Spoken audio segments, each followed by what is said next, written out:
Hey, good morning, good evening, good afternoon, folks. No matter where in the heck in the world you are, it's V the Gorilla coming to you live with the one and only Matthew Ehret, the man who needs no introduction whatsoever. He is the brain trust at large, and he is back with us today. You can find him over at CanadianPatriot.org.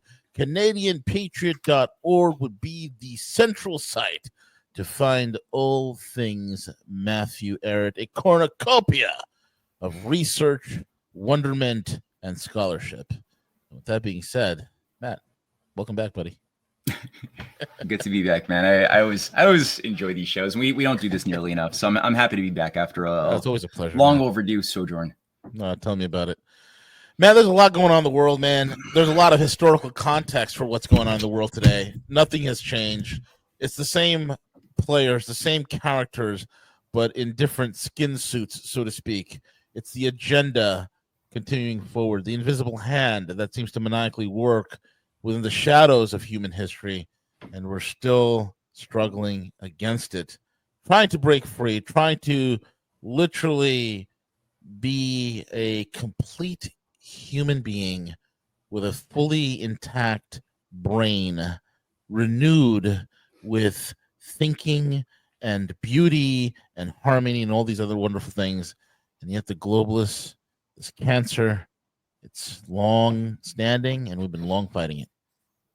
But, yeah, and it hurts, right? Because you look at the world. I went to IGA. It's a Canadian grocery store, and you just see the families. You see people buying their produce, doing their day-to-day thing, generally being happy. I mean, there's a little bit of a hangover post Christmas, post New Year's sort of frenzy, but it just, things could be so good. It wouldn't be that difficult, despite the decades of atrophy and neglect of maintaining what we should have been maintaining as far as core vital infrastructure, thinking about planning for the future, basic things. We abrogated our duties. But despite all of that, despite the decadence and the corruption that we let set into the zeitgeist, despite it all, it would be pretty easy to make it work, to heal, to rebuild, to not destroy the supply chains, to not destroy vital arteries of production of food and other production. I mean, there's so much to make it work. It might require certain things that might make a lot of people uncomfortable, like, a proper battle against a lot of the Wall Street financiers who have created these false rules, these operating procedures that are designed to destroy us and enslave us. So, certain things could be done, the breaking up of the Wall Street banks by doing things like Glass-Steagall, utilizing the power of the nation state properly to clean house. It's been done before. Yeah. But then you could remobilize the viable part of the economy that's tied to the clean banking system, the savings, the productive part of the economy, like it has also been done before, in order to then reinvest with a new strategy, a new way of thinking, or a revival of a healthier, forgotten way of thinking about value, premised on rebuilding the physical economy. All of these things could be done, and people would be happy. But yet you have this insane, evil agenda to just intentionally break it all, to shred the structures of stability, to break down, to push, to accelerate this already pretty bad crisis situation into an unworkably ungovernable chaos moment through both an accelerated banking collapse that's been baked in. There's no actual discussion that I could see to properly deal with the massive time bomb, this weapon of mass destruction of derivatives. Nobody's dealt with that. That's been baked in to blow at any given moment when a strategic pinprick is going to be put in, and that could involve a myriad of instigators, right? It could involve social decay that could induce the banking collapse that would then only accelerate the decay even faster. It could involve a default on any number of types of debts. Any number of things could do it that would then just trigger a chain reaction into a complete chaotic hellhole. We have the stage set for civil war. We could see that quite clearly, how those same agencies that never were dealt with, that oversaw the creation of 9/11, that had earlier overseen Desert Storm, that had earlier overseen Iran-Contra, that built up the continuity of government structures, around the followers of Michael Aquino, embedded inside of the NSA and the U.S. military intelligence complex. Michael Aquino being the arch-Satanist follower, or the creator of the Temple of Set, who brought in Satanism into the U.S. military back in the late 80s. People were freaking out, like, how the hell did Satanism and the Satanic Church and the Temple of Set become recognized as official, legit religions within the U.S. military? Well, it's because of Michael Aquino, but not just him. He had a whole witch coven that came out of Operation Phoenix that he also oversaw from I guess he went into the U.S., the Green Berets in 1968. He went immediately to work with. What's the connection between the Berets? Whether they're green, blue, pink, purple, whatever the beret color is, there seems to be a link between the Berets and occultism and how they got their start. And I think this is vital for a lot of people to understand, because if you look right now, one of the most popular things is these operator podcasts and stuff where everybody's an operator. And they all got these, I'm Delta Force and I'm Baby SEALs and Green Beret, and like you got a ton of these guys out there. And they're pushing a narrative, of course, So what? I just want to know what your take is on the origin of the group. Well, we're not going to show that picture yet. I do want to have that just put out there, because it does need to be a reminder that well, you might as well just show it now, because people decide. Because we could tie it in together. But here, you can play that picture just quickly. I don't feel like this could be reminded, that people could look at this too much.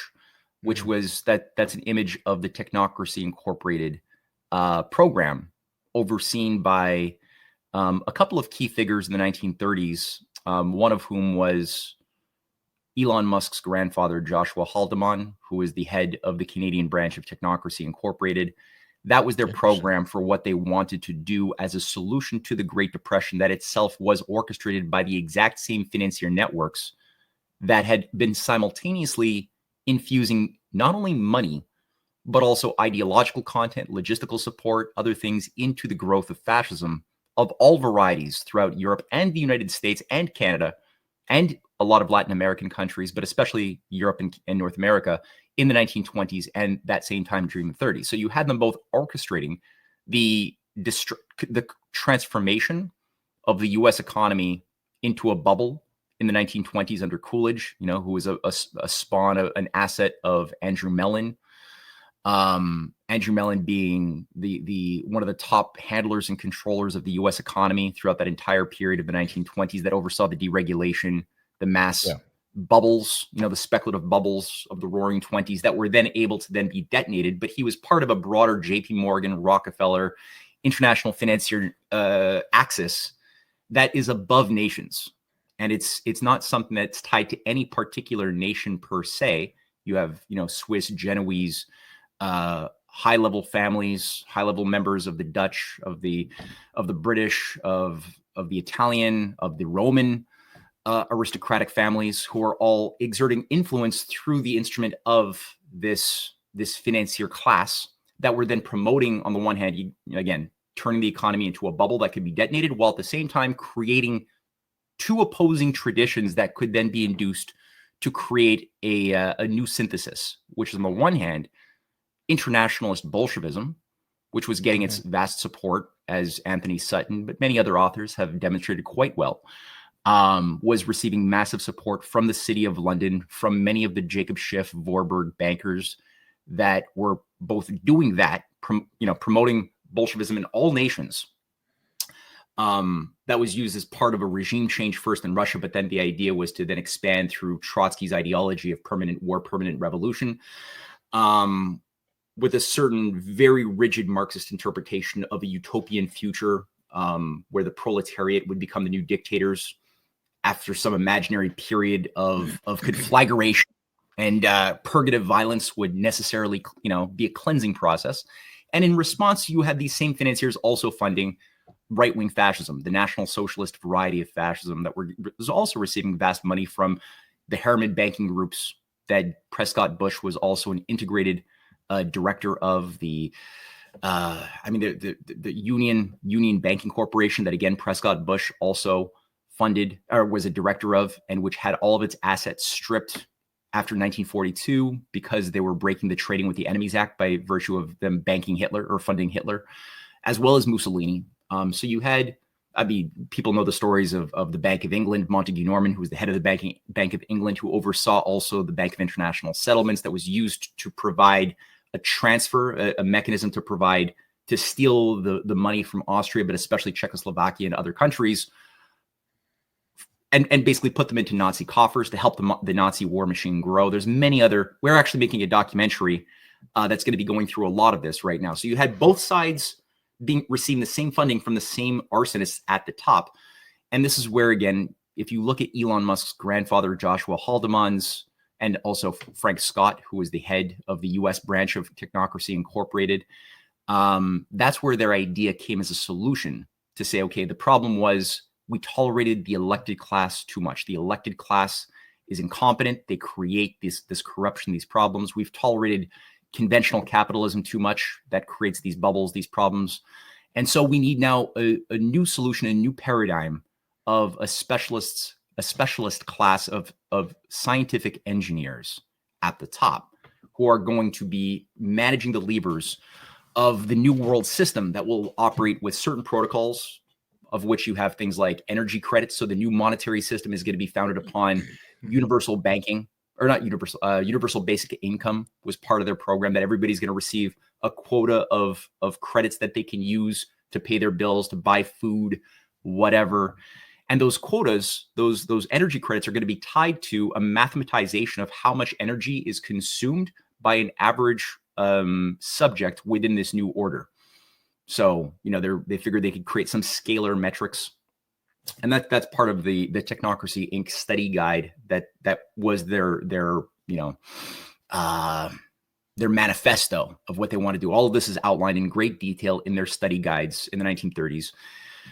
And so, but the idea was that also there was an adherence to the idea of entropy. The second law of thermodynamics is ultimately being one of the guiding laws that could not be infringed upon, so that it had to be presumed that the entire world and the energy consumed within it was all a closed system, whereby if you have more people, if you have more growth in time, the energy can do not but slowly wind down, meaning greater tensions would necessarily emerge.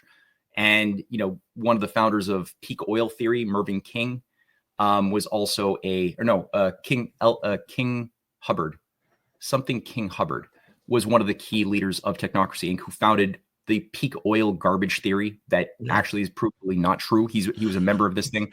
You had famous LAPD detective Michael Rupert, who believed it so much he ended his life. Well, yeah, I mean, I don't know if do you think he ended his life? I don't even know. I liked Mike Rupert, but did he really kill himself? I wasn't sure. Blew his head off. Maybe. Did he? Yeah. Did he?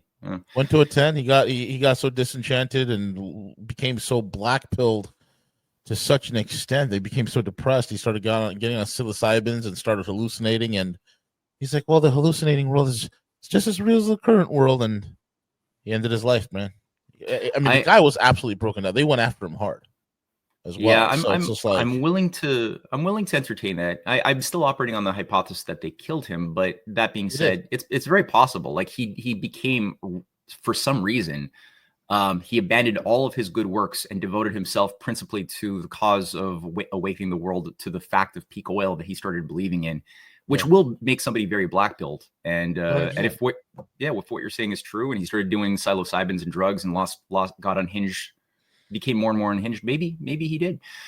But yeah, it's a fake theory. For again, anybody confused, oil is abiotic. It's being generated by forces that we don't even fully understand within the earth, that are generating oil from within the earth itself. It's not from fossils alone. I mean, we're extracting oil at 16,000 feet plus.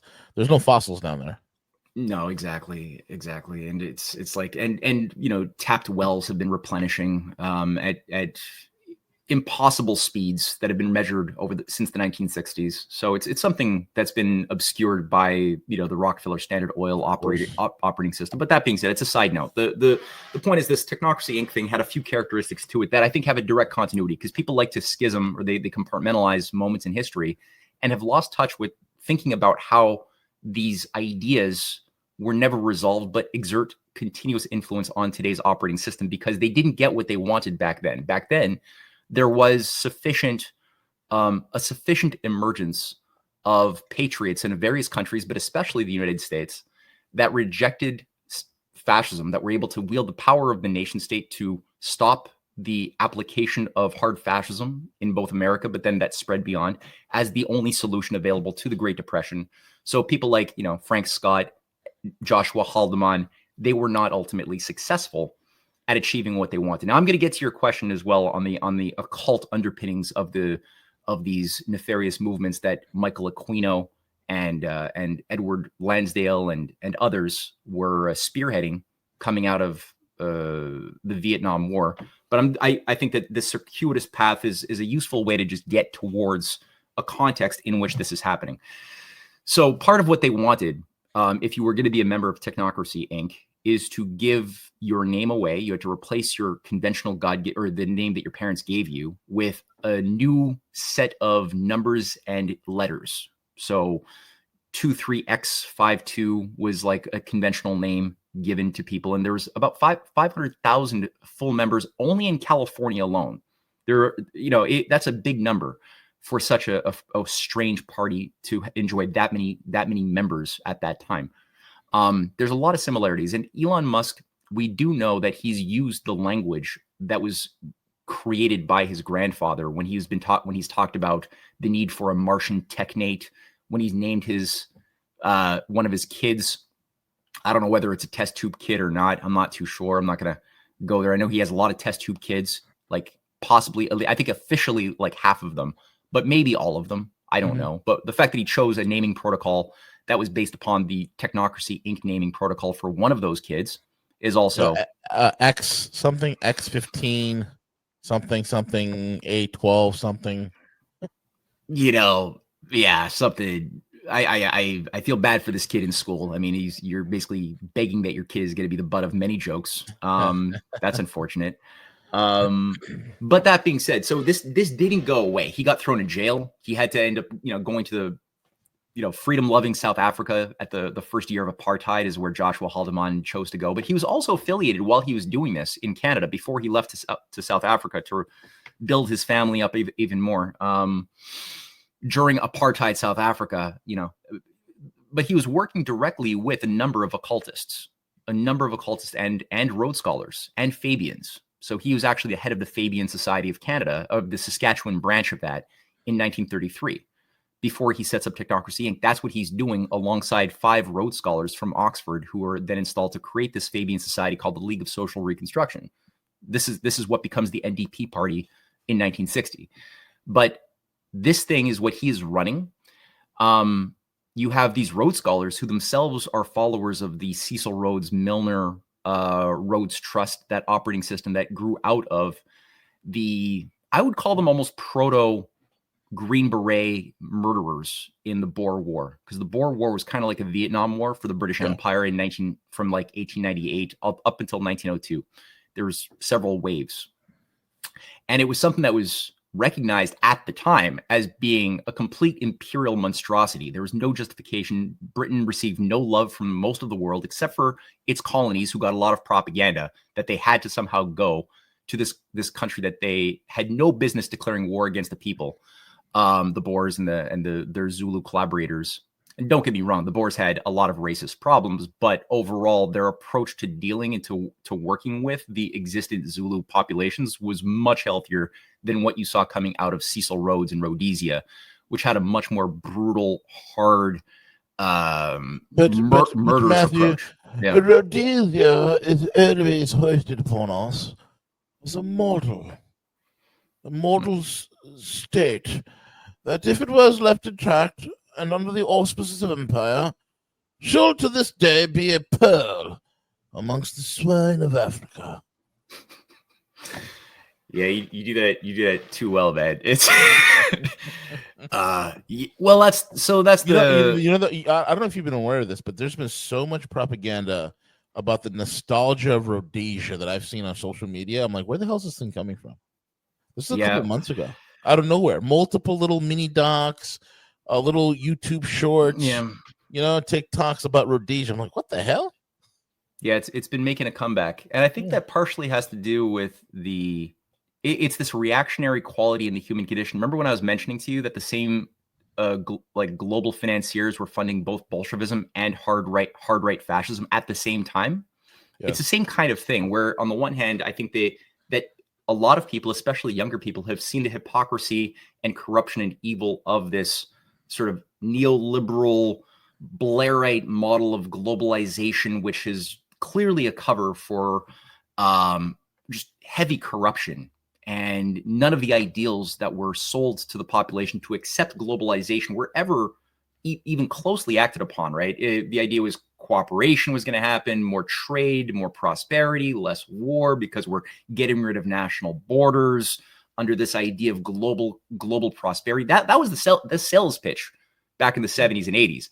None of that happened. The very opposite. There's been only more wars that have been sparked, more terrorism, more extremist ideologies, more corruption, but obviously masquerading more and more under the garb of like official polite society. Like the Bronfman gang went from being like organized criminals living in the shadows, operating in the shadows in the 1950s, 60s, 70s, to becoming official privy councillors of Her Majesty, to becoming leading figures within the Liberal Party of Canada, to being the heads of things like Brascan and EDPR, which merged together to form Brookfield in 2004, or they merged in 1999, but then they took on the name Brookfield Asset Management in 2004. But this is like run by the Bronfman gang. It's not just like slimy, smarmy, Scientology connected sex cults, under Keith Rainier that the Bronfmans are putting their assets. They're putting them into, they're actually part of polite society at this point. So people, I think, have gotten so disenfranchised by the official narratives of the story that they're now more inclined to go to the opposite extreme, saying, okay, well, if what we've been told about our past has been a lie, well, we've been told that Rhodesia and we've been told that apartheid South Africa were bad things, but we've been told that by liars. So maybe the opposite is true, right? So the opposite must be true if liars told us that Hitler was bad, that Rhodesia was bad, that Cecil Rhodes was bad, that apartheid South Africa was bad. Maybe the opposite must be thus true, that they were all good things. And this is a very dangerous binary way of thinking, which has always screwed us over. Every time people allow themselves to fall into this type of controlled oppositional thinking, we always become instruments of our own self-annihilation. And I think that's exactly, and that's the danger of it. Because and the whole trap with every single one of these reactionary type movements is the thought that you belong to them, that you're going to be part of the side that's going to carve out a niche and a future for yourself and your progeny and your kind, not realizing that you're just a pawn on a chessboard. That they love this kind of stuff, man. They love this whole divide and conquer stuff.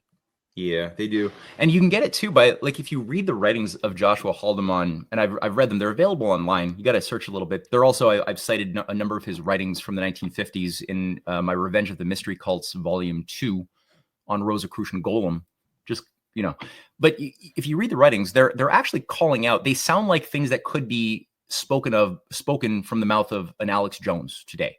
It does. It's almost identical in the terms of the narratives of citing things like the international bankers conspiracy, the Freemasonic Jewish bankers that have been operating above nations to enslave everybody. He's citing from the protocols of the learned elders of Zion.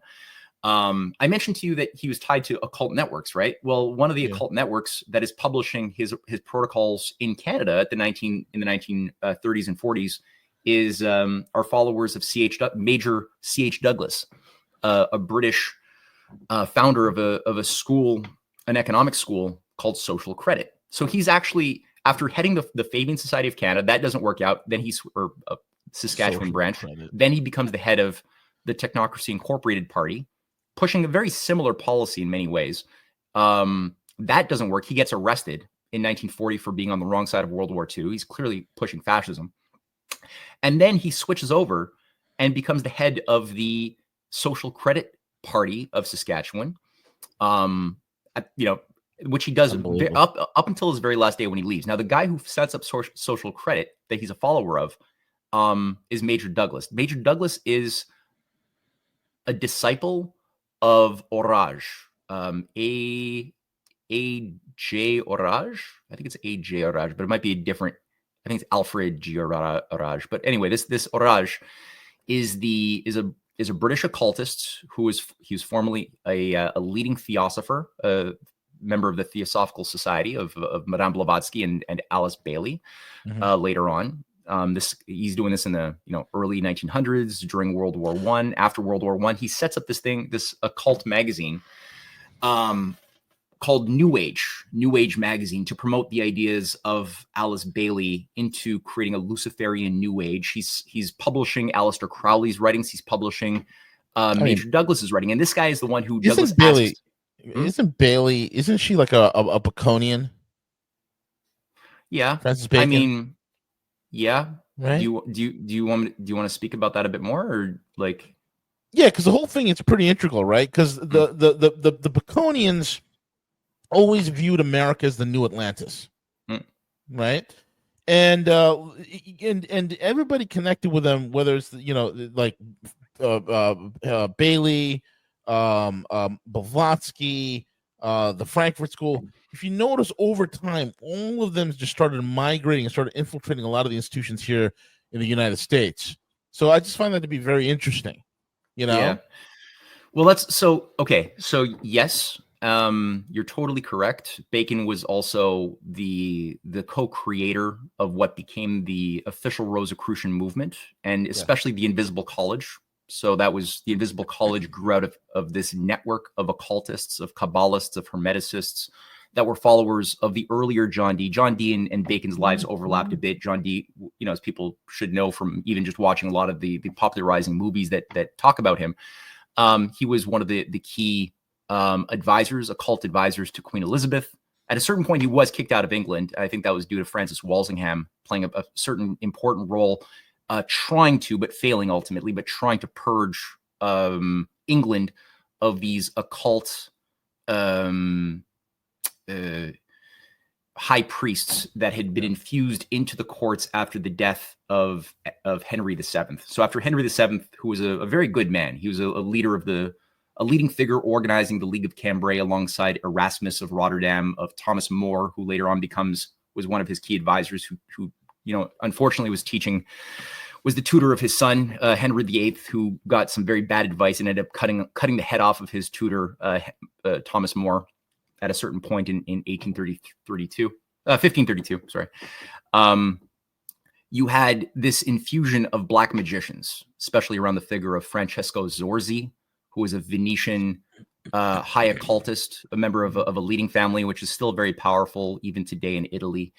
But Zorzi came in as a particular advisor, both to the papacy at the time, but also to figures directly tied to Henry VIII, and was part of this brainwashing operation targeting Henry VIII as a pliable fool, a sex maniac fool who had a big giant godlike ego, and was led to believe that it was a good idea to create your own church if you couldn't be given permission to get a divorce that you wanted to get because you wanted to go like screw some chick you were obsessed with.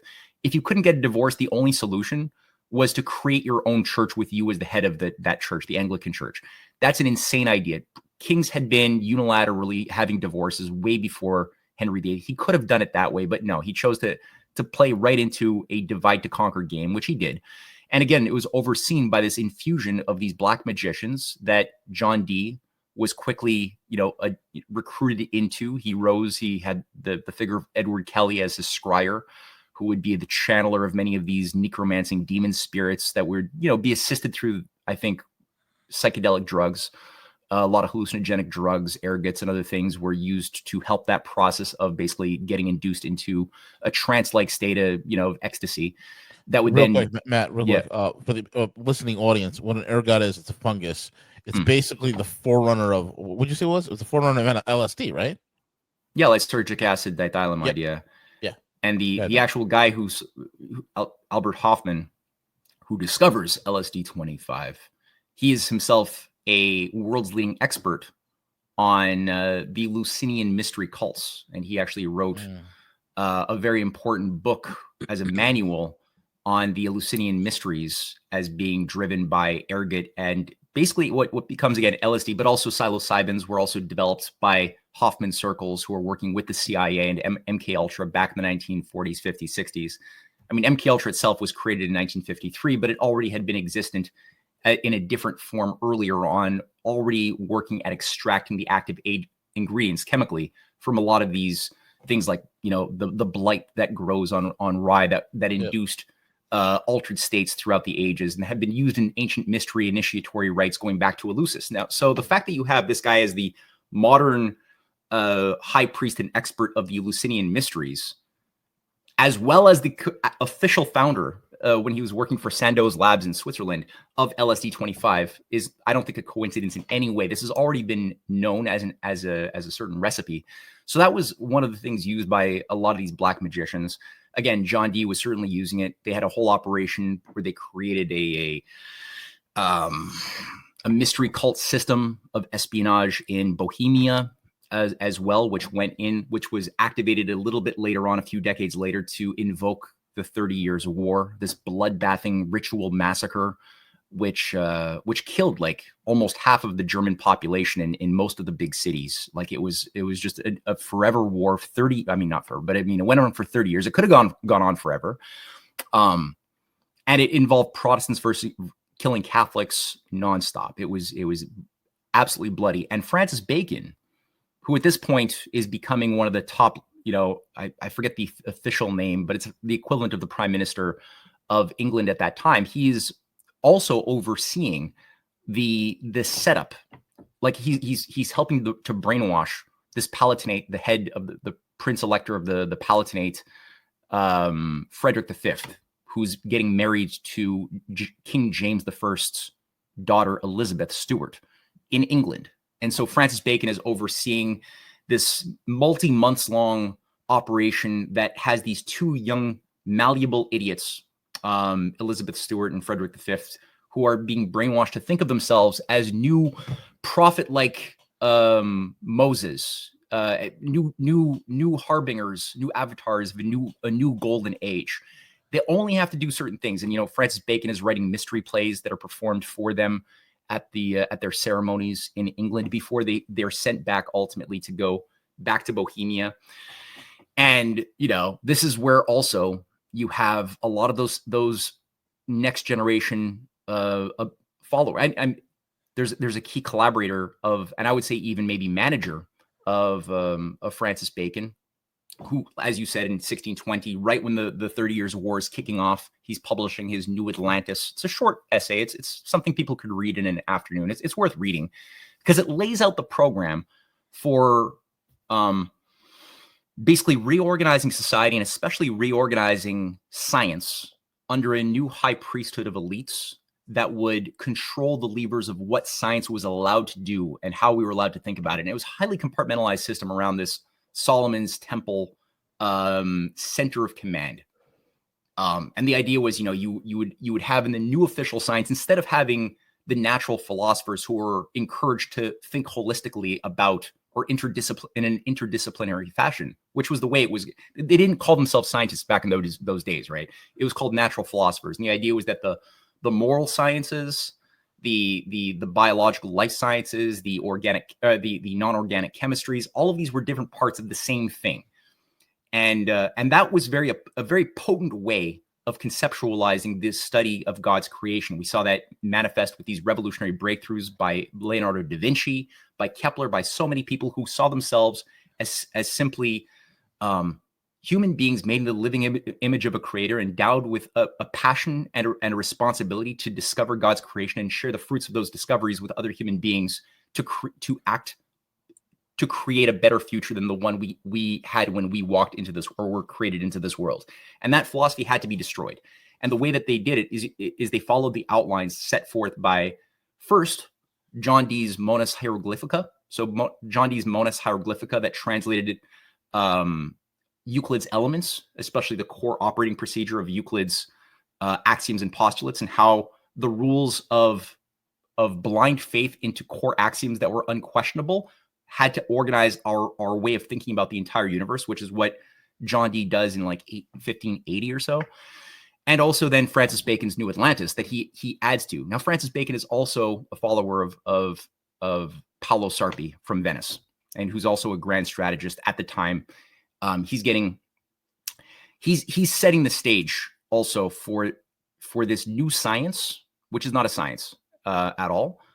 And the way it works, as well as this mystical occult response to this fake science. So here's how it works. You on the one hand create a rigidity and a compartmentalization where everybody has to specialize. So in Francis Bacon's New Atlantis, he has teams who are going to come up with new experiments. You have other teams who are going to do the experiments. You have other teams who will read the data from the experiments. You have other teams who will interpret the data from the experience. You have other teams so he does something which destroys the mind's ability to think in a whole manner. And he even says that for the period ahead, science has to be reduced, or scientists must be reduced to simply counting cucumbers or something like that, to get across the point that science is dangerous. If it's done in a healthy way, it's dangerous to those who wish to control the world system. And then a few decades later, after the 30 Years' War has come to an end, after the English Civil War, which occurs in the midst of the 30 Years' War, I think they're actually connected, and the same Rosicrucian operators who are setting the stage for this phoenixing operation. And it really was following this Rosicrucian colleague of Francis Bacon named Michael Meyer and Robert Flood. They're both followers. They developed a ritual concept called the Phoenix ritual. And in that, I think you have this idea of solvit coagula in a new way, right? To create, we must destroy all that exists now, and out of the ashes we can create something a la phoenixing, something new. And that's what I think was behind the idea of getting this idiot Prince Elector, Frederick V, to declare himself the new Holy Roman Emperor. Basically, is what he did. But it was understood that by getting this Protestant guy to do that, to save the world and usher in a new golden age, which was what the Rosicrucian pamphlets were promising as this new golden age, it was understood that the existent Jesuit-controlled Habsburg Empire was not going to be happy and would unleash war, which is exactly what happened in 1620. And this guy basically was flushed out. He and his wife had to escape. They got their army was massacred at the Battle of Snowy Mountain. They ended up going and getting sanctuary in the Netherlands. And this is right at the time, right? 1620. He arrives in the Netherlands 2 months after the Mayflower has left, because the Netherlands is the hub out of which the persecuted Puritans and other Christian groups are escaping the persecution that they're suffering under from England and elsewhere, and they're going to the New World via the Netherlands. So you have a battle already where you have, on the one hand, many of the followers of Frederick V who are being infused into these early colonization ships to set up this new world in the Americas, right? Followers of people like Sir Henry Vail, who's brought in as the first governor of Massachusetts colony. And Henry Vail he's clearly a Rosicrucian. He's a promoter. I think my evidence that I'm looking at so far is indicating to me that he is the head of a witch coven, a massive witch coven. And one of the key witches is a woman named Annie Hutchison, who's a great follower of his. And he very quickly becomes the enemy in the 1630s, 1630, I think it's 1638 here we're talking, of Cotton Mather. So you have not Cotton Mather, John Winthrop Jr. And so you have the Mathers and the Winthrops, who represent an Augustinian Platonic faction within the colonies, battling out against these Rosicrucian witches and black sorcerers who are trying to create what Bacon is calling for in the New World. And it's a huge fight. It's actually not, it's called, people can Google this if they want to know more, or, I'm going to write something on this soon. It's called the Antinomianist Controversy. It's the very first scandal that nearly destroyed Massachusetts Bay Colony right at the very get-go. Yeah.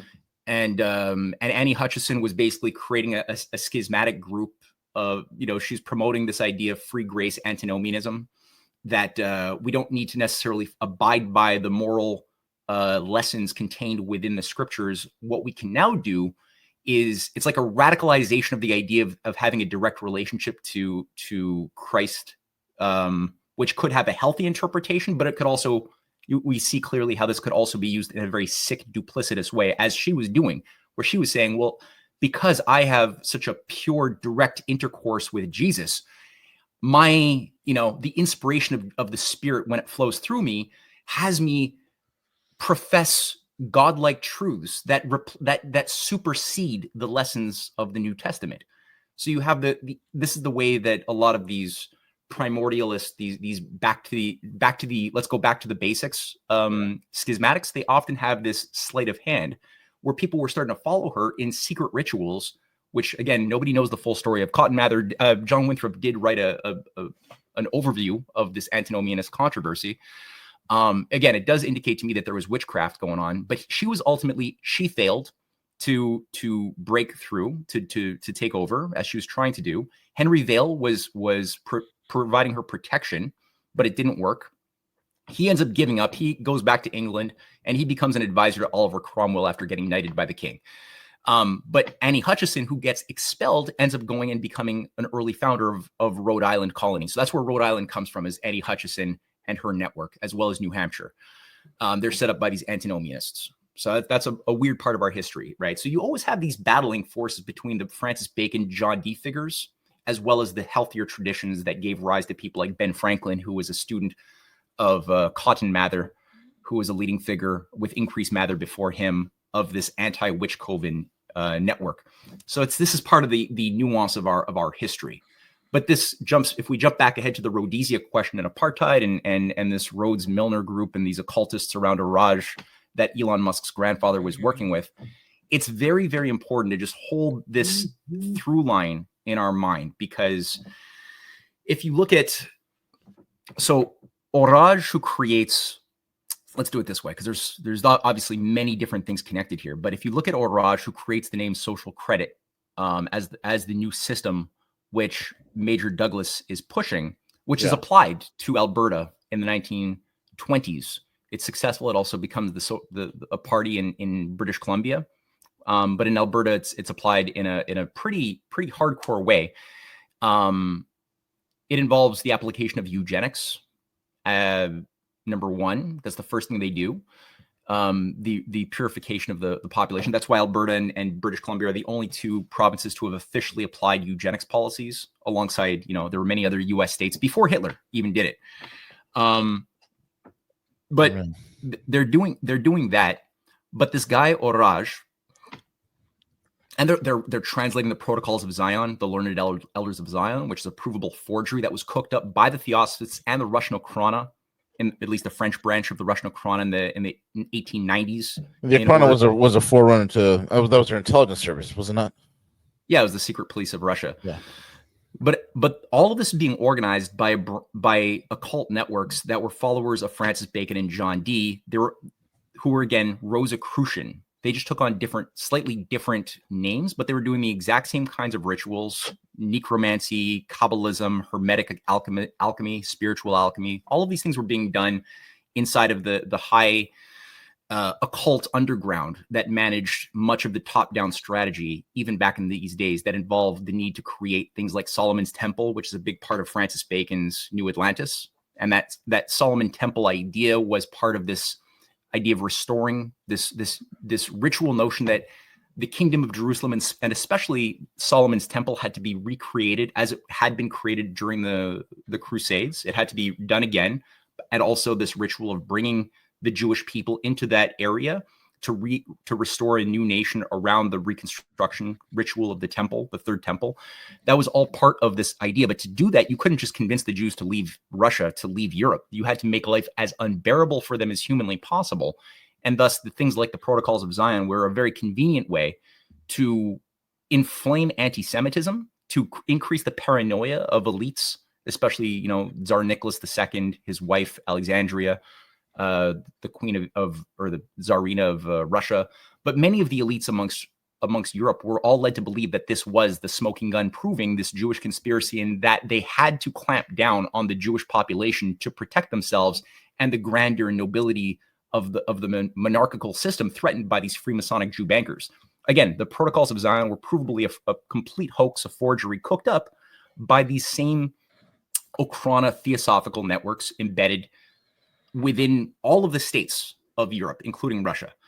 So what they did, and this is again what the Social Credit Party was actually caught publishing and printing and spreading and disseminating throughout North America, throughout, you had Ford, but also the Silver Shirts fascists inside of the United States under William Dudley Pelley, who was a theosophist who set up the Silver Shirt fascists, the American Nazis, that were also printing and disseminating these protocols as well to inflame this idea of again, just very useful anti-Semitism in order to again to turn up the heat on the Jews living in these areas, to make them convinced that they're not welcome anywhere in the world except this one place in the desert where they're going to play a part in a broader, longer standing ritual that they don't even mostly understand, because they're ultimately sacrificial lambs in a broader, murder wheels ritual. within wheels within wheels within wheels, my friend. Exactly. And the spice must flow.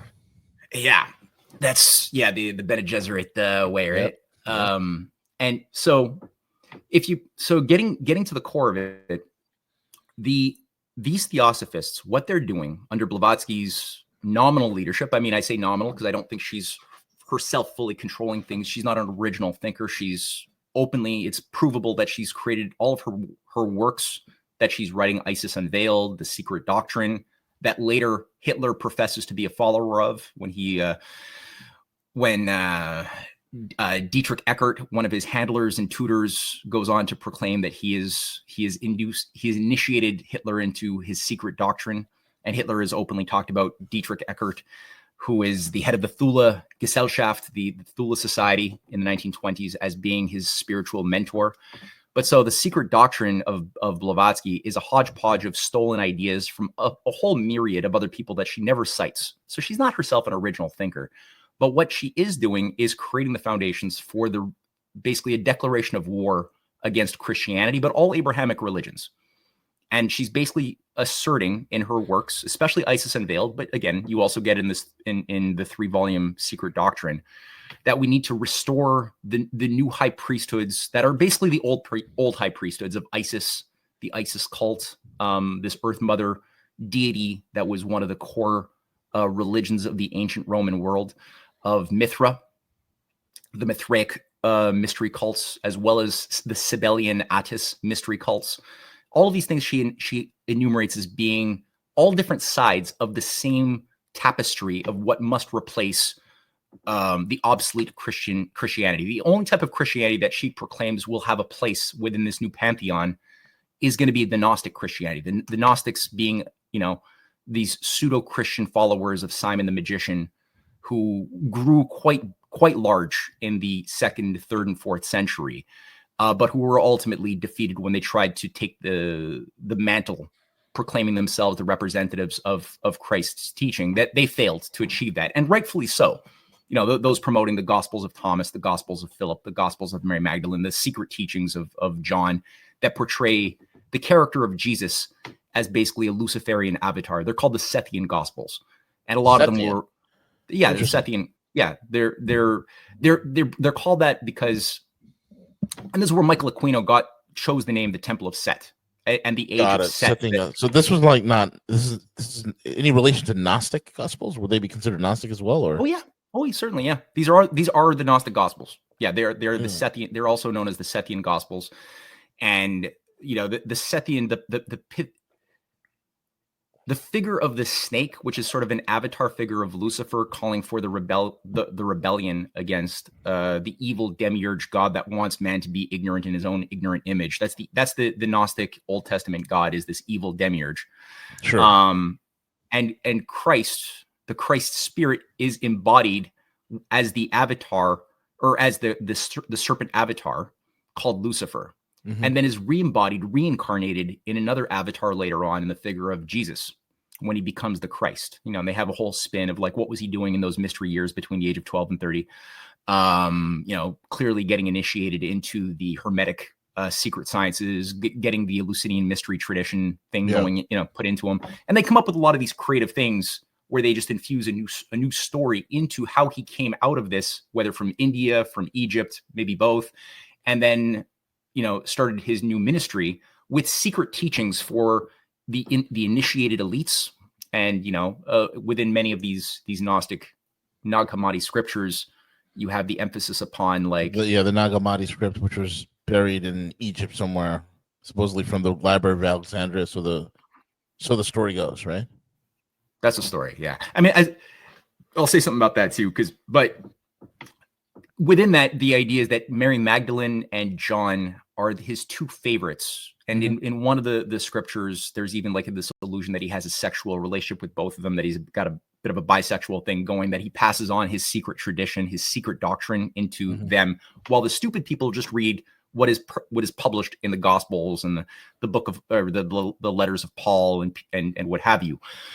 But then there's this idea that, okay, we have a secret doctrine only for the elites. Now, again, these Nag Hammadi scriptures, as well as the additional Dead Sea Scrolls that were discovered just a year or so later after the Nag Hammadi texts, I'm pretty sure, looking at the story, again, you and I have talked about this before, but I'm pretty sure that it's a fake story, that they weren't really discovered that way, but that they were simply, that was their coming out party. That's how I'm seeing it. Because I don't think that the way that they were found with like, just sitting in a cave as somebody throws some rocks into a cave, here's some like clay pot break and goes in and finds this massive treasure trove that's been sitting there for 2,000 years and all the desert storms, periodic, the amount of like abuse that these things would have suffered, and never having been found, as if nobody ever walked into these caves. It's not like they were that deeply buried in these caves. It wasn't part of a big excavation. They were just sitting there.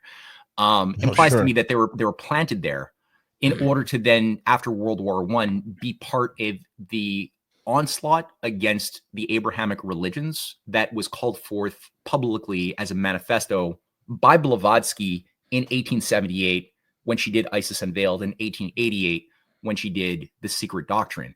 So, and also the figure of Carl Jung is very key in a lot of this, because he was the one who bankrolled, through his Carl Jung Institute, the translation and dissemination of all of these things through the Bollingen Foundation. So I think that you had a concerted, this is basically just the next phase of the war to overthrow Christianity by restoring the old Gnostics. So I'm saying this just because like the Gnostic program was itself seeded by the high priests who managed the earlier cults of Mithra, the cults of Isis, the cults especially of Sibel Atis, and basically just repackaged a lot of their doctrines, their rites and rituals into a slightly more Christian form, but not actually with any of the essence intact. None of the moral lessons or nothing were there. And if you look at like what is it that Lord Milner was doing with the Round Table movement that he oversaw when they purged, when they did a scorched earth phoenixing operation against during the Boer War against the Dutch Boer as well as the black collaborators. Well, it was, on the one hand, it was, I would say, a murderous ritual, not totally dissimilar from the 30 Years' War. The choice of the Round Table as the name given to the Cecil Rhodes Milner group that like were initiated into purgative violence, overseeing the mass murder of children, of women, of innocent civilians. That was part of the war. That's why Hitler later on used the Boer War example of the British and the creation of concentration camps as his inspiration for how to do concentration camps in Germany later on. It was entirely based upon what the British had done against the Boers, by just basically, creating work camps where you just worked women and children, the family members of the rebel fighters, to death slowly. And you just fed them an ever diminishing diet of calories, and you just worked them to the point that they couldn't live anymore and just died away. And that ultimately broke the spirits of the Boer rebels, who were then, totally defeated afterwards. But the Round Table movement got its name from the Arthurian Grail myths, which themselves, when you look into the origins of the Grail myths, these Grail legends of King Arthur, Lancelot, the Round Table, Morgan, Morgana, this witch follower and rebel Luciferian follower of Merlin. All of these things that were created by Chrétien de Troyes were themselves simply medieval Eleusinian mystery plays. That's what Wagner picked up on when he made his Parsifal and his various Arthurian operas. This is why Hitler loved them so much, because they were not done for entertainment. They were done to create the a romantic state of mind for useful idiots who would then be recruited into adventures that would be created for them to give them a mystical initiatory experience whereby they would shed their old ego identity and become something new that would be effectively a mystical killer knight who believes they have a divine mission, usually driven by some erotic principle, some feminine mystique, some divine feminine that they were obsessed with, since all of these Grail mysteries had to have the sole motivating factor as tied to an erotic impulse for a damsel in distress of some sort who would reward their hero with sex and what have you after that process. So this is the Arthurian Grail myths that gave rise to the concept of the Round Table, which didn't even exist in the original Arthur. There was no such thing as a Round Table. There was no Lancelot. It was Arthur as a man. The real man from the 6th century was a very powerful and good, it seems very, very, very positive force in world history that had no bearing, no similarity to the later renditions of him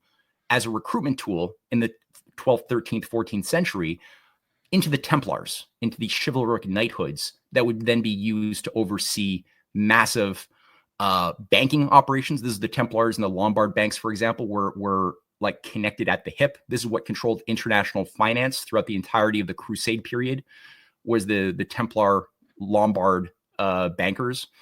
They weren't, again, geographically localized in any particular region, although France was sort of the hub, which is where a lot of them were told, hey, in the secret gospel of Mary Magdalene, as many of the Gnostic gospels, there's allusions to the idea that Christ had an erotic relationship with Mary Magdalene and didn't even necessarily die, or if he did, he at least impregnated her, who then, there's the whole Merovingian connection there as well, right? The whole Merovingian bloodline, and they all escaped to the south of France, and that bloodline becomes the progeny for the Templars, the all these global elites, yes. But go ahead, man. That's it. No, and that's sense. Yeah, that's right, and that's why the Merovingians. So Clovis the First, who's sort of there, he's the one who's a Merovingian who becomes a Christian at the beginning of the 500s. Clovis the First he establishes the first duchy of Aquitaine. So that's important because the duchy of Aquitaine in France is set up by Clovis the First, the Merovingian, and he's still known even after he becomes nominally Christian. He's still known as the philosopher, the sorcerer king. These are the sorcerer kings. Now Aquitaine is where you had Eleanor of Aquitaine, who is the granddaughter of the first troubadour, William of Aquitaine, or something like that. The troubadours were the disseminators of the romantic stories that were themselves kind of taken and out of a lot of the Sufi chivalric romantic stories that were pervasive, especially in Spain, in Andalusia, which had a really beautiful good side, but it had a really dark, evil other side as well, both at the same time. And a lot of these mystical, like the bridge keeping alive the Lucinian mystery plays was carried forth primarily within the Muslim Spanish world at that time, and that were then transposed into the troubadour movement that was then reviving it in a new way. Now, Eleanor Aquitaine becomes, and her daughter Elizabeth of Mary of Champagne, they are the founders. Well, she herself is the queen of first France and then of England, right? In the course of one lifetime, she becomes the queen of like both of these countries who are fighting each other, which is incredible. And then she goes on to manage the courts of love, which are basically erotic courts of initiation of various elites, men and women alike, from all across Europe, who are sent into her courts. They seem kind of like ISIS experiences or temples of Diana, where you have basically erotic teachings of young men and young women who are going to become the handlers of a lot of these useful idiot knights who are being taught and groomed over many decades in these courts of love. And Eleanor, Mary of Champagne, begins sponsoring the Arthurian Grail legends, the Round Table legends. And this is what goes on to inspire Cecil Rhodes, right? The follower of Ruskin. This is what's sponsoring Ruskin, the teacher of Cecil Rhodes, who himself is setting up things like the Pre-Raphaelite Society to revive the ethos, the aesthetic of the pre-Renaissance medieval Europe of these romantic knights going off to become disposable warriors in oligarchical wars and crusades that would go on for centuries. So again, you had to really brainwash people to think that was their new identity, was to be these heroes going off to fight monsters to destroy abroad, right? So yet Mary of Champagne doing this, she's tied directly to the Merovingians, who believe, like you correctly pointed out, that they are the heirs of the direct sacred blood of Jesus. Yeah. Yep. And this went on to seed many of the royal dynasties. I in my view, I would say probably every single like hereditary dynasty in Europe has, to varying degrees, the belief that they are all Merovingian. That gives them that divine unction, the divine birthright, the rule of the king. It leads from that, I believe. I mean, I read this so long ago, barely remember. No, I know. Yeah, it's from like Michael Bagnand and a bunch of other Freemasons who wrote Holy Blood and Holy Grail, and they like at least made a public version of this for public consumption, but it was already believed. They're just doing a bit of a controlled reveal for what the inner oligarchy believes in a lot of their books that's inspired Dan Brown later on. But yeah, I think that's what was going on in the head of people like King Henry VIII when he was induced to go and create his own religion with himself as the new pope, right? Which is still the case today in England, is that the ruling monarch is also the head of the Church of England.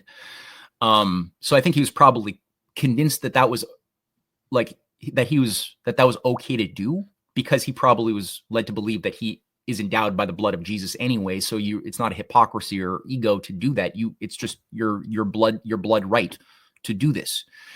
Irregardless of the consequences. This is probably what was being told to other narcissist, egotypical idiots like Frederick V of the Palatinate, that, and his wife Elizabeth Stuart, is that same thing. You have the right to declare yourself a new emperor because you have the blood of Jesus inside of your veins. It also makes me a little bit worried sometimes, because like the fact is,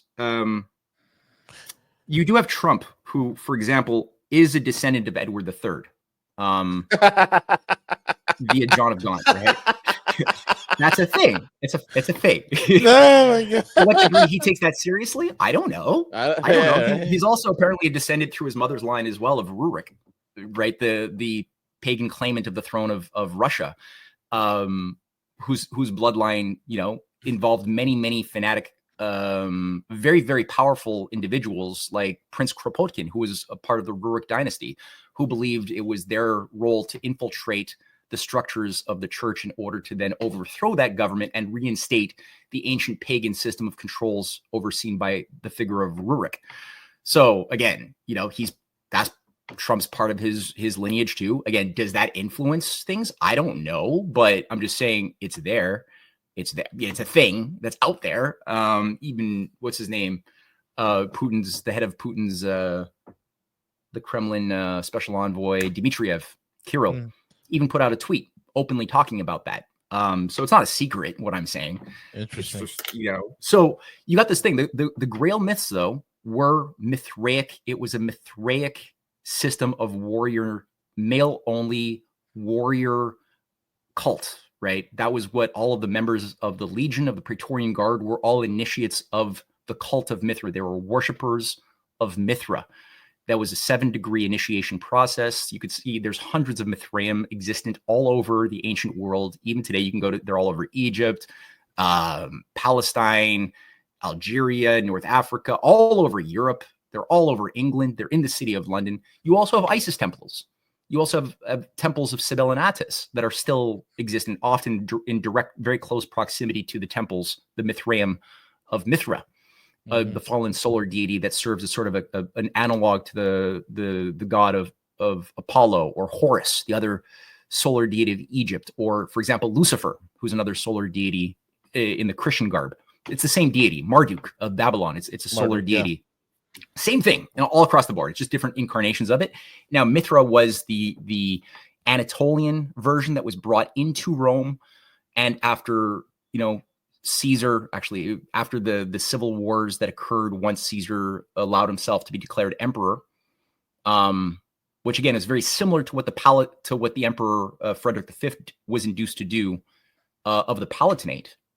When he declared himself emperor, basically the very foreseeable consequence was civil war. Now the same thing with Julius Caesar. As soon as he does that, now very, very foreseeably, the game was set to have him assassinated, and then a giant power vacuum was going to be set up between him and, on the one hand, the plotters of the assassination around Brutus, and versus the followers of Julius Caesar. In this case, it would have been Mark Antony as well as his nephew Augustus Octavio, who becomes ultimately the guy who wins out after 15 years of bloodbath. I mean, Rome is completely purged. It's like a phoenixing operation.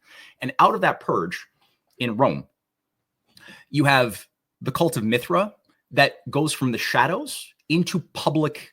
It becomes a public enforcement, because before that it was operating illegally from like the 60 BC period. It had, again, been brought in through Anatolia, but it was originally brought in from Iran to Anatolia, from Anatolia into Rome, along with the cult of Cybele Attis, another Earth Gaia cult, basically.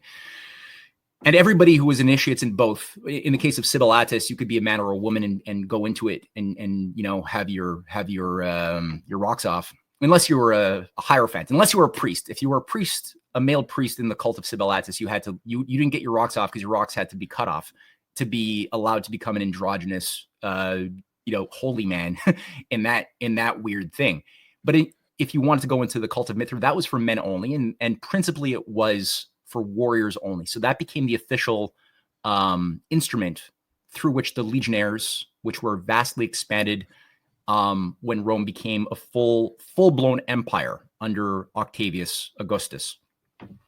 They doubled. They became the guardians of the empire. They were sent off to the border regions. The slavery massively ensued. All of the nations that, as Rome accelerated their new paradigm of expansionism, the territories conquered immediately became slaves to be used as subhuman, sort of human animals. Feudalism took on its first major incarnation. There was still slavery before that, but the type of slavery after this moment took on a much more virulent, dark form. And feudalism, and this is also the reason why the Western elites, especially this older European nobility, they're absolutely obsessed with feudalism.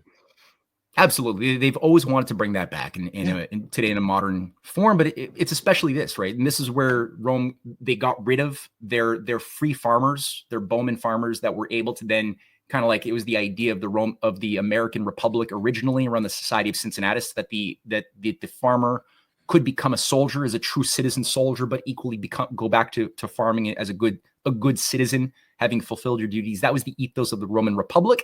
That's what was attempted to be revived with the American Republic. Unfortunately, we've lost that ethos with the figures of Michael Aquino and his colleagues like Samuel P. Huntington, who was working with Aquino to carry out the revolution in military affairs, which is all based on the idea of getting rid of the citizen soldier ethos and bringing back the professional Spartan-like soldier that came in as the new normative program of the Roman Empire after Augustus, Octavio Augustus, who set up, the Julio-Claudian dynasty. So there you had the destruction of the idea that you could own your own land as a farmer. Instead, there was this other new idea of feudalism brought in under a certain form. This idea of the professional soldier now, who is a permanent soldier. That's what, again, Samuel P. Huntington and Aquino were also overseeing, was the creation of the soldier in the state. It's that whole book that Samuel P. Huntington wrote is The Soldier in the State. And that was applied in the 1980s in a big way. It was already moving in that direction, but it was really applied heavily to bring in this idea of the professional mercenary soldier, this permanent soldier, as their permanent identity is not as a citizen of the society, but as a soldier, as a servant and a killer, a dog to be deployed to kill or be killed in order to serve the god of the state. That was the monarch, the ruling prima inter pares, whatever it was. It's very, very malleable as a concept. But the idea was what was done as the new legions were being induced. If you wanted to be a member of the Praetorian Guard or you wanted to be a legionnaire, you had to be an initiate of Mithra at that moment, which is where Octavio got his power. His influence was when the cults of Mithra basically gave him that authorization to say, okay, we're going to side with you. We'll give you our backing. And with that came the other cults too. Because what was it going to be otherwise? It might have been Alexandria during the Roman Civil War, where Augustus was fighting Mark Antony from like 33 to 30 BC. That was the last of the big civil wars that began with the death of Julius Caesar. It was now against these two guys vying for control of the new empire. Was it going to be the center of command? Was that going to be Egypt? Would it be Alexandria, as Mark Antony and Cleopatra wished it to be? Mark Antony was the favorite general of Julius Caesar, so he had some claim he believed to the throne. Or was it going to be Rome? Was that going to be the center of this new reconfigured empire as Emperor Octavius Augustus wanted? And so it was only when the cult of Mithra basically negotiated and came up with this agreement that, you know, the fate of Mark Antony and Cleopatra was totally sealed at that point. And that became the center of the new command and control, where again, feudalism was brought in, the cult of Mithra was brought in. And this is the thing that then seeded after even Rome ended up collapsing. That was the thing which continued to exist in a Christian garb, but it was always still the same thing. And it manifested itself through the creation of things like the Knights Templar, which was effectively a pseudo-Christian Mithraic mercenary cult of warrior monks devoted religiously to the idea of war as a ritual, almost prayer, with an initiatory inner degree of Baphomet worship and the various other things that were exposed in the world's first major witch trial, which was carried out by Philip le Bel in Philip IV of France in 1314, as well as Edward II, the King of England, who was the son-in-law of Philip le Bel. Now, Philip le Bel had also, while he was declaring war on the Templars with the King of England as his ally, that was one of the few times that France and England ended up working together for a good cause. He was also declaring war on the feudal system. And I only discovered this because I went to the south of France with Cynthia a few months back, and we went to Philip le Bel's, one of his castles, and there was a big plaque reading and describing what he was doing by declaring war on the feudal the feudal barons that had basically brought in feudalism into France and then brought in feudalism into England in 1066. And before that, England didn't have feudalism. When feudalism was brought in through the invasion of Norman the Conqueror, William the Conqueror, under the sanction of Pope Julius II, who basically gave approval to William the Conqueror to come in from France to take over England. At that point, it was a complete changing of the elites, just like it was under Emperor Octavius Augustus earlier on. It was a complete overthrow of the old obsolete elites of the Roman Republic and the creation of a new set of elites devoted to a new system of control that was always premised on feudalism. And the same thing 1,000 years later happened in 1066, when the same thing happened and the old elites of the Angles and the Saxon elites, who again were very decadent, in many ways they were asking for it, but they were all then overthrown with this after the war of conquest, which involved both Eastern and Western churches, by the way, working together against England at the same time. Right? There was an invasion from Norway, just like days before William the Conqueror came in, and a major battle happened with the Constantinople-driven Norwegian kingdom coming in to try to take England. England successfully fended off that invasion attempt, and then like days later, there was another invasion attempt now coming in from the south. So they'd totally been pulverized sufficiently that they lost a lot in that first battle of defense, that they couldn't properly defend themselves with William, who then just eliminated the old elites and then brought in a new set of elites, created things like the Doomsday Book immediately, trying to establish seigneuries, feudal control grids that were non-negotiable. He enshrined things, like the City of London as the Isis temple center of the world, because the City of London, by the way, is the house of the only Isis temple, except for Paris, which is the second Isis temple of the ancient Roman Londinium world, is right there. And so that's where like the River Thames is also known as the River Isis. It goes back to the days of Roman Londinium.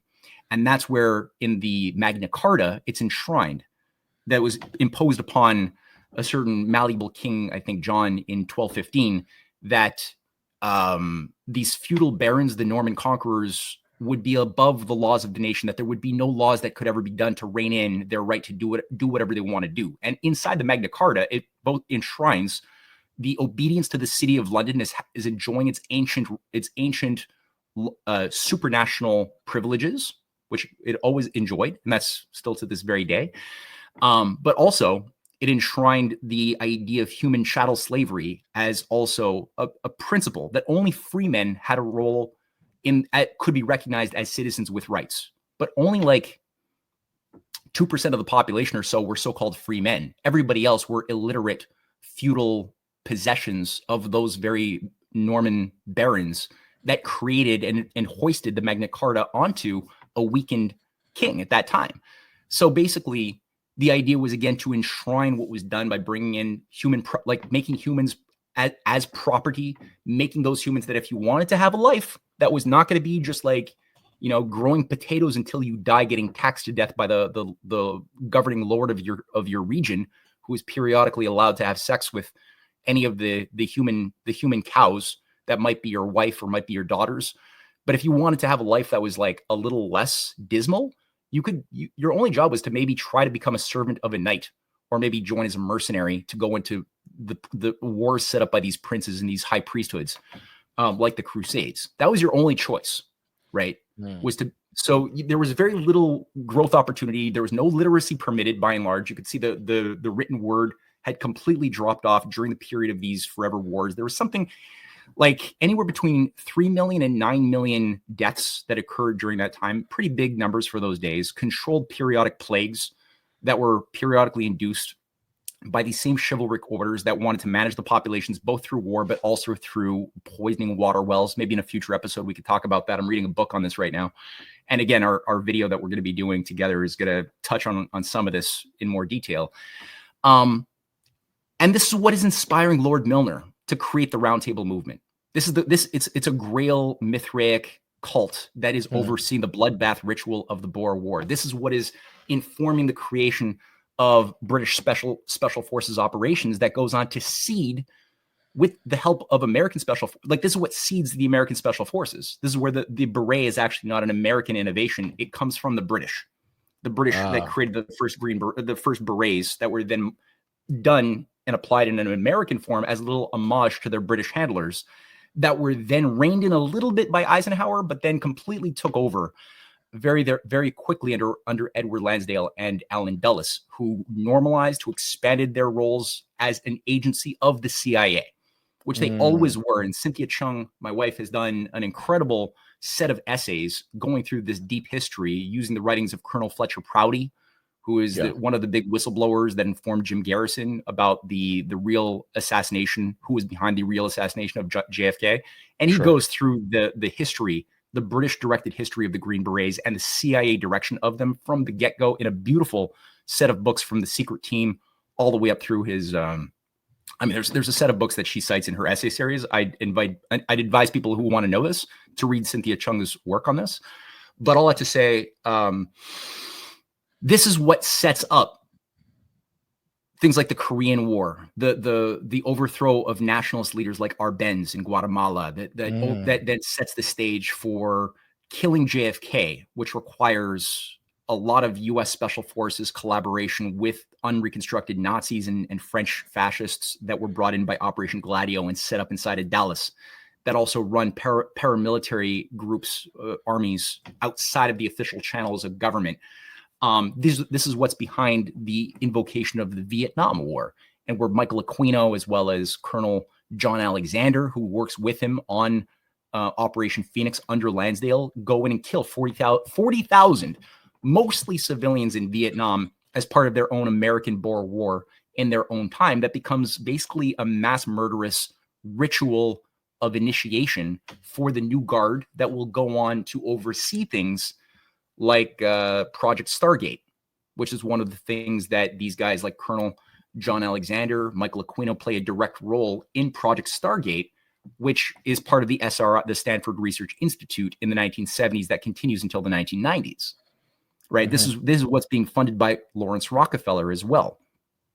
So that they're doing something similar. And by the way, according to Lyndon LaRouche, and I've not proved this conclusively yet, but I'm pretty sure it's true, is that the Esalen Institute that was set up by followers of Carl Jung in 1960 is the hub that controls the SRI, and that is the American infusion of the cult of Mithra. That's according to Lyndon. And for the lay person that's listening for the first time, what exactly, really quick, is the cult of Mithra?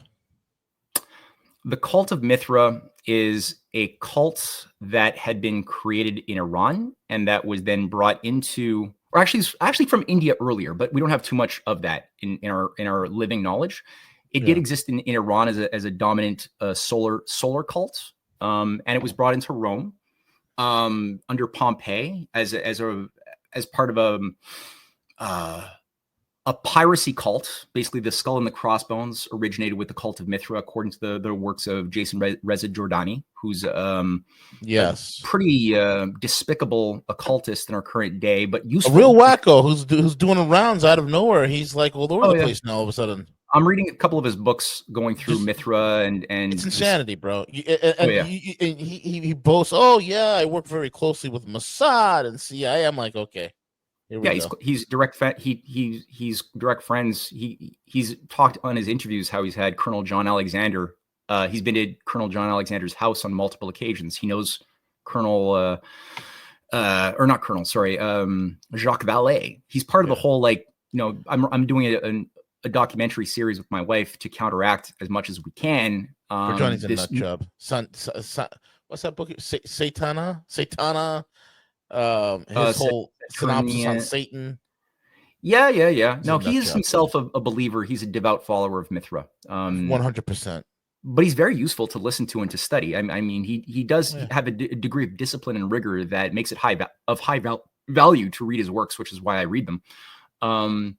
But all that to say, Mithra itself was a piracy cult first, before it was brought officially in to be the governing religion of the Legion and of the Praetorian Guard. It has, again, when you look at their Mithraeum, where they ritually worshipped, were always underground. I think that was a symbol of the womb, the idea that you're going into the womb of Gaia. So there's this weird sort of Oedipal idea of returning back into the womb of your mother, where certain rituals that are very secretive, but we can extract certain things from what the rituals were amongst the 7 degrees of initiation, that would have involved a betrothing of one of your fellow warriors. So there was this weird homoerotic component to it. The 2nd grade, you had certain things that involve what appears to be bestialization. At maybe the 3rd or 4th grade, you have what is likely the sacrifice of animals. I mean, Mithra itself is a character who's portrayed as killing a bull and who's looking up to over his right shoulder towards Helios, the Helios solar deity, and away from Luna. So typically you have on the other side that he's looking away from is the counterpart of the Apollonian solar deity. You have Venus or a Luna as a deity of the night, usually indicating like a Dionysian, Apollonian hedonism versus Stoicism dichotomization. So you get it. At night you could be the beast. You could do the raves. You could go into your ecstatic states and satisfy your lusts as much as you want. But at day, you have to put on the other mask, the other persona, and be the stoic, competent, dutiful person in the daytime that must appear virtuous, but not really. It's very Kantian. So that's part of the configuration of the Mithraic system as it was in the Roman Empire. It seems like there was sort of a retirement, a rebranding of this at the end of the 5th century. And I write about this in my book, The Revenge of the Mystery Cults, Volume 1, on Mystery Babylon of the Age of Aquarius. So in around the end of the 5th century, you had a rebranding where a new story was concocted around which the bull Mithra was retired into a cave. And again, the Mithraeum are always underground. They're in caves. They're underground. So the bull is retired. And the story is that the Archangel Michael came in and stopped a hunter who was trying to kill the bull. And again, Mithra is always portrayed as the guy sacrificing the bull, and there's a little snake and a dog who are also biting the bull, representing. It's speculative what they're representing, but anyway. And so in around 510 or so, or the 490s even, this new story was introduced that a pagan hunter was trying to hunt this bull, and the bull escaped into a cave. And just as he was shooting his arrow to kill the bull, Archangel Michael comes in and deflects the arrow away from the bull, protecting the bull that goes on to live in the cave, and now strikes this pagan hunter, who's immediately, after being struck by the arrow, he converts to Christianity. And he tells the local priest, who tells the Pope, and the Pope is so happy that he creates a new cult around the Archangel Michael, who's now beginning to be portrayed as a figure who's killing a dragon. So that's all. St. George. And then, that's St. George killing the dragon becomes a refurbished St. Michael killing the dragon, correct. Yeah, just one that's applied more to the organization of the British mystery cults for the sake of St. George. Or things like the Lombard League, which had the flag of St. George, which is their banner for the Lombard League that was out to destroy the Hohenstaufens in the 13th century. So it's, again, the flag of St. George, the Red Cross, which also becomes the banner around which the new pseudo-nationalism of England is going to be organized as well. And this is what, again, is introduced. We see this reviving with the new Templarism of this fake, weird British nationalism that's now erupting in response to the mass migration issue that was itself a completely concocted crisis created by these top-down forces to drive us into insanity, the same way that the Germans were driven to become right-wing fascists in response to the Bolshevik insanity, the economic crises that destroyed stability and the consistency of moral values in Germany in the 1920s, as well as mass immigration as well, like the infusion of Jews from Russia who were being persecuted, who had to leave Russia because they couldn't live there without being persecuted or being forced into pogroms. And they ended up coming into England and other parts of Europe. That created more resentment, more anger against the Jewish population, which again fed right back into the formula. But this is what's being revived once more, and they're slightly different narratives to revive a new Templar revivalism under the banner of St. George. And so we see this manifesting itself in a number of ways. And again, these special forces operators are everywhere right now, especially since Trump got his second term, or some say third term, whatever. But now that that's in play, we're seeing all of a sudden tons of these special forces operators who are, it seems, tied to the same Mithraic operation that Michael Aquino brought into his Mind Wars, from PSYOPs to Mind Wars operating procedure back in 1980, which was part of the revolution in military affairs, to bring in all of the stuff that was developed under Project Stargate, under the remote viewing projects that were being funded by Lawrence Rockefeller and being overseen by these followers of L. Ron Hubbard and Aleister Crowley inside of the U.S. military at the SRI in the 1970s. That all of the data that they were able to concoct, trying to prove these remote viewing telekinesis things, the men who stare at goats stuff, they were trying to prove that under, again, Rockefeller funding. And then that data set was then used to justify what Michael Aquino did with Paul Valéry in 1981 to bring in this full overhaul with things like the Jedi warrior program that was brought into the U.S. military intelligence service, that was brought into the various PSYOP groups around Fort Bragg and many other U.S. military installations. The First Earth Battalion was a part of it as well. And again, it was all based on this idea of using psychedelic drugs, psilocybins, transcendental meditation, where soldiers were sent to Esalen, which is, again, this Mithraic hub, to get trained and then brought back into the military to then try to convince other soldiers that they can run through walls by aligning their particles to, the atoms in the walls, or blow up the hearts of their enemies with the power of intention from beyond, or do astral projection. And so Michael Aquino was doing this while at the same time he's setting up the Temple of Set, right? He's got a whole network of followers, of disciples who are embedding themselves deep into the US military. They're also playing a direct role in creating the continuity of government procedures during the Iran-Contra program, overseen by people like George Bush during the 1980s. It's not just Oliver North. It's also John Poindexter, who's a part of this operation. This idea of parallel government, if the official government collapses for whatever reason, that there's this other parallel command structure run by the military that will be activated. This is what Dick Cheney is enforcing with Rumsfeld. This is what Joe Biden is also advancing as well with his omnibus crime bill in response to the FBI overseen 9/11 operation in 1993. This is what is also then being applied after the World Trade Center's collapse. And you have things like the Patriot Act that's modeled on this very same thing, ensuring continuity of government procedures under Dick Cheney's program, but that use verbatim. Ashcroft is using verbatim what Biden has written, but that was not accepted in 1984 is now accepted in the wake of the new Pearl Harbor. And that's being, tweaked and advanced and modified again and again and again. And what's Paul Vallely doing? Now, Aquino died in 2020 or so, apparently. But what's Paul Vallely, his co-author, what's he doing? I think Paul Vallely was also part of Operation Phoenix. The guy's on the advisory board of Turning Point USA. Like, yeah, you can't make this up. You can go to a website and then look for Paul Vallely. He's right there. That's right. So, it's an important part of our history. And I did a bit of a broad brushstroke in the course of today's presentation, but I want people to really come to take the challenge of knowing this a lot better, like really owning this kind of knowledge, because this thumbnail sketch I'm giving is insufficient to properly make this knowledge for people. But I did do a series of books. And my wife has also done a really important book called The Empire in Which the Black Sun Never Set.